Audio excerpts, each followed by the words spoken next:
कोलकाता के आरजी कर medical college में रेप और हत्या मामले में कई महीने बीत जाने के बावजूद अभया को अभी तक न्याय नहीं मिला है, जिसे लेकर द नाइट इज आवर्स और सिटीजन फॉर जस्टिस संगठन ने आज सिलीगुड़ी स्थित सीबीआई कार्यालय अभियान किया। We are the dreamers, the achievers, and the leaders. Come, join us today.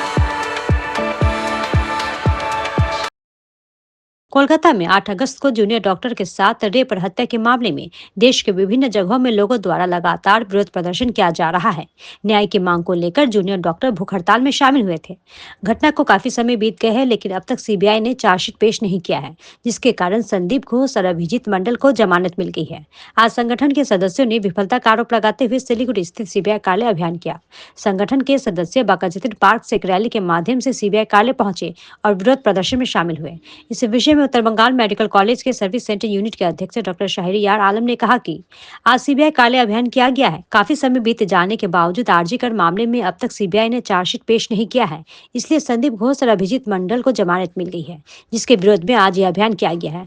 उन्होंने आम लोगों से फिर से आंदोलन में शामिल होने का आग्रह किया है।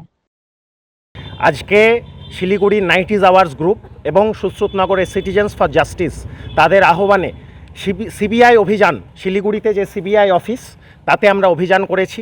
এই জন্যই আমরা অভিযান করেছি যে দীর্ঘ 90 দিন পার হয়ে যাওয়ার পরেও যে চার্জশিট দেওয়া গেল না সন্দীপ ঘোষ এবং অভিজিৎ মণ্ডল টালা থানার যে ওসি তাদের নামে, যার ফলে তারা জামিন পেয়ে গেল।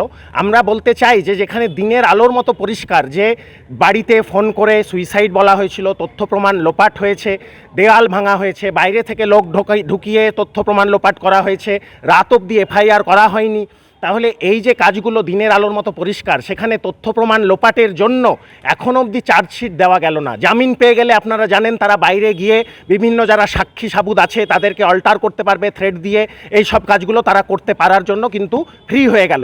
তাহলে আমরা বলতে চাই যে এই যে অপদার্থতা, এটা কি শুধুই তদন্তের অপদার্থতা নাকি এটা একটা কেন্দ্র এবং রাজ্যের অশুভ আঁতাত? যেই কথা আমরা বলতে সিবিআই অফিসে এসেছিলাম, আমরা এই কালো কাগজ এটা আমরা ওখানে দিয়েছি, আমরা রিসিভ করিয়ে নিয়েছি এবং আমরা একটা প্রতীকী তালা দিয়েছি এই বার্তা দিয়ে যে যদি তারা চার্জশিট দিতে নাই পারে তাহলে এই ডিপার্টমেন্টে তালা লাগিয়ে দেওয়া হোক। জনগণ তাদের প্রতি আর আস্থা রাখতে পারছে না। জনগণ যদি আস্থা রাখতে না পারে সিবিআইয়ের উপর, তাহলে ভেবে দেখুন জনগণ তো নিজের হাতে আইন তুলে নিতে চাইবে, তার দায় তখন কে নেবে? এই দায় কিন্তু এই কেন্দ্র এবং রাজ্য সরকারের উপরেই বর্তায়। তাই এই কথাই আমরা বলতে এসেছিলাম এখানকার যে সিবিআই অফিস, যে আপনারা এই বার্তা পাঠিয়ে দিন যে এখানকার মানুষও, এখানে যে গ্রুপগুলো আছে, এখানে যে সংগঠন আছে, এখানে যে সাধারণ মানুষ আছে, তারাও কিন্তু এই আন্দোলন চালিয়ে যাচ্ছে। তারা কিন্তু ভুলে যায়নি। এই আন্দোলনকে চাপা দিয়ে দেওয়ার কথা যদি কেন্দ্র রাজ্য ভেবে থাকে, তারা কিন্তু ভুল করছে।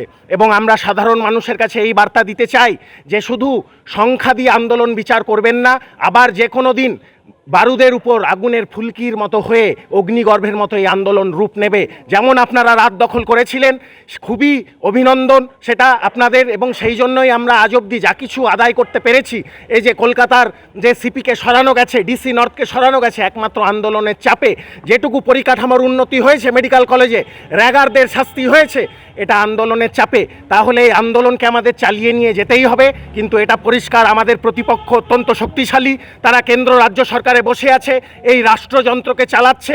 তাই তাদের বিরুদ্ধে আন্দোলন করতে গেলে কিন্তু এটা একদিনের কর্মসূচিতে হবে না, আমাদের ঐক্যবদ্ধভাবে একটা লম্বা রাস্তা হাঁটতে হবে। এই রাস্তা না হেঁটে আমাদের উপায় নেই, কারণ এই বিচার আমরা যদি না পাই, ভেবে দেখুন যে নারীরা ভারতবর্ষের কোনো কোনায় কিন্তু সুরক্ষিত থাকতে পারবে না। পরবর্তী কর্মসূচি এখন আমরা ঘোষণা করার মতো জায়গায় নেই। আমরা আমাদের যে সংগঠনগুলো আলোচনা করছি কিভাবে আরও সাধারণ মানুষের মধ্যে এই বার্তা নিয়ে যাওয়া যায়। এবং এর মধ্যে একটা যেটা ঘটনা হয়েছে, অভয়ার মা বাবা হাইকোর্টের দ্বারস্থ হয়েছে, তারা এই বিচার নিয়ে খুশি নয়, তারা এই তদন্ত নিয়ে খুশি নয়, তা হাইকোর্টের দ্বারস্থ হয়েছে। তাই আন্দোলন আবার নতুন করে বেগ পেতে শুরু করেছে।